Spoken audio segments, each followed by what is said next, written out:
आपको ये इमोशन समझना होगा। इट्स अनफॉर्चुनेट लैंग्वेज यूज़ करना, इस तरीके की लैंग्वेज यूज़ करना, मैं आई डोंट एंडोर्स दैट।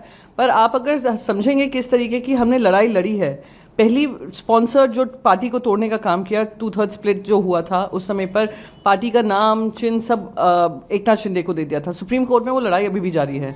अब फिर से कोशिश की जा रही है, आप लोग उसको ऑपरेशन टाइगर, क्योंकि एकनाथ शिंदे उसको ऑपरेशन टाइगर कह रहे हैं, आप लोग भी ऑपरेशन टाइगर अनुसार हमसे पूछ रहे हैं, हम तो इसको ऑपरेशन बिट्रेयल कहेंगे।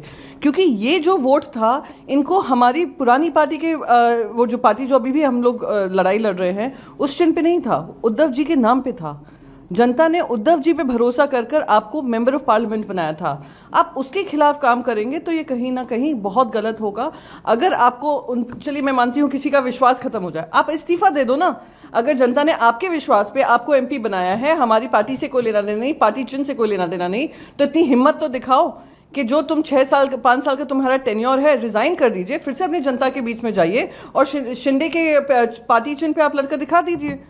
तो ये तो जनता के साथ धोखा हो रहा है। और ये आने वाले समय में अगर आपका वोट ही इनवैलिड हो जाएगा, जैसे हम देख रहे हैं कि राज्यसभा में अगर 2/3 आम आदमी पार्टी को मिल जाते हैं, पूरी पार्टी एक रहती है, पर 2/3 अगर एमपीज वो लोग बात कर लेते हैं, वो मर्ज कर देते हैं। सिमिलरली लोकसभा में हम देख रहे हैं, लोकसभा में पैटर्न अलग चल रहा है टीएमसी का, वहां पे वेस्ट बंगाल में पैटर्न अलग चल रहा है उनका असेंबली में।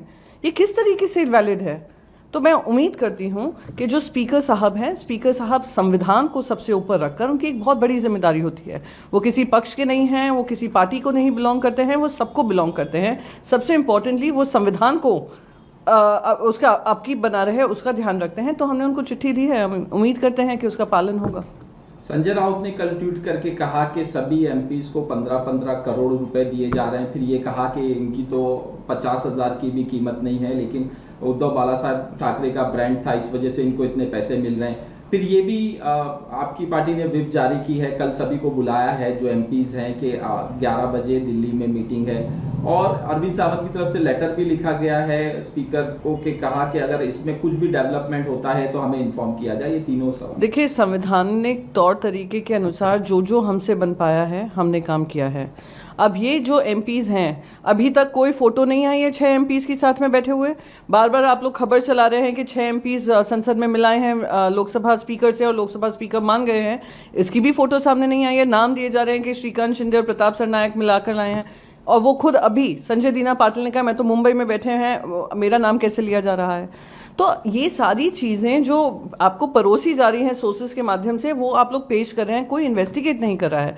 तो मेरा सवाल बस यही होगा, जो संवैधानिक तौर तरीके हैं उसके अनुसार हमने चिट्ठी स्पीकर को लिखी है, उसके अनुसार हमने व्हिप जारी किया है, और व्हिप का उल्लंघन जो करेगा वो इमीडिएटली डिस्क्वालीफाई होना चाहिए। वो दूसरी पार्टी में जाकर कोई, जैसे हम शेल कंपनीज की सुनते थे, हवाला का पैसा अब शेल कंपनीज में डालकर वापस देश में लाते हैं। अब शेल पॉलिटिकल पार्टीज निकल आई हैं कि त्रिपुरा की कोई पार्टी 20 एमपी सांसदों को ले लेती है टीएमसी के एमपी से, वो सबसे लार्जेस्ट अलायंस पार्टनर बन जाती है।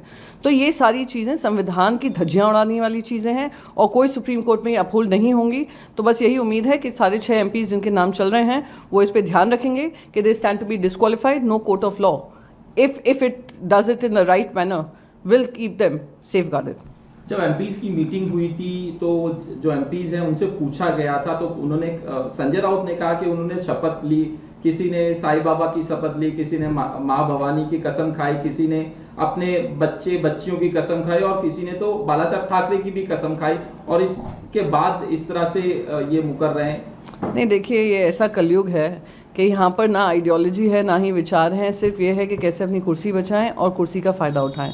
ना जनता की सेवा का मन है, जन सेवा का नाम लेते हैं, जनप्रतिनिधि कहलाते हैं, किसी पार्टी नाम और चिन्ह से जीत कर आते हैं और फिर अपना ट्रांजैक्शन करने लगते हैं, 15 करोड़ 20 करोड़ की बोली लगाते हैं। ये कहाँ तक सही है? तो मैं तो बस इसमें मेरा ज़्यादा कुछ नहीं कहना होगा। मैं बस यही अपेक्षा करती हूँ कि जो ये एमपी जिनके नाम उछल रहे हैं, बात बार सामने आ रही है, वो थोड़ा संज्ञान लेकर, अगर सच में उनके मन में कोई कुंठा है हमारी पार्टी को लेकर, आप इस्तीफा दे दीजिए, कोई आपको रोकेगा नहीं। इस्तीफा देकर फिर से लड़ाई लड़ लीजिए, पर संविधान की इस तरीके से धज्जियां ना उड़ाएं जो भारतीय जनता पार्टी करने की कोशिश करेगी। शिंदे गुट के नेताओं से जब हमने पूछा तो उनका ये कहना है कि एमपी नाराज हैं इसके लिए कि उद्धव ठाकरे मिलते नहीं हैं उनसे बाकी चीजों को लेके, और ये भी कहा कि जिस तरह से इन्होंने अपने विचार बदले बाला साहब ठाकरे के विचार बदले, इस वजह से लोग छोड़ के जा रहे हैं?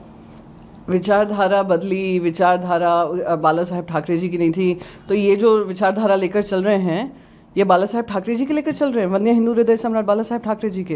अरे ये भारतीय जनता पार्टी का एजेंडा लेकर चल रहे हैं। जिस भारतीय जनता पार्टी को महाराष्ट्र में हाथ पकड़कर हमने बढ़ाया है, आगे किया है, वही वन्य हिंदू हृदय सम्राट की पार्टी के साथ अपने पीठ में खंजर घोंपकर दो पक्ष बनाए हैं। और मैं एक और चीज़ बता दूं, ये अपने बल पे नहीं, किसी विचारधारा के बल पे नहीं, सिर्फ सत्ता के बल पे और धन बल पे चल रहे हैं। और क्योंकि ज़माना ऐसा हो गया है कि लोग कसम अपने बच्चों की खाते हैं, कसम वो भगवान की खाते हैं, कसम वो सच्चाई की खाते हैं, कसम वो सत्यता की खाते हैं, पर काम वो इस हिसाब से करते हैं जहाँ पर जनप्रतिनिधि तो एक तरफ, सत्ता प्रतिनिधि उनको बनना है, धन प्रतिनिधि इनको करना है। यही दुख की बात है। अगर आप ये वीडियो YouTube पर देख रहे हैं तो हमारे चैनल को सब्सक्राइब कर बेल आइकन दबाएं, और Facebook पर देख रहे हैं तो हमारे पेज को लाइक करें।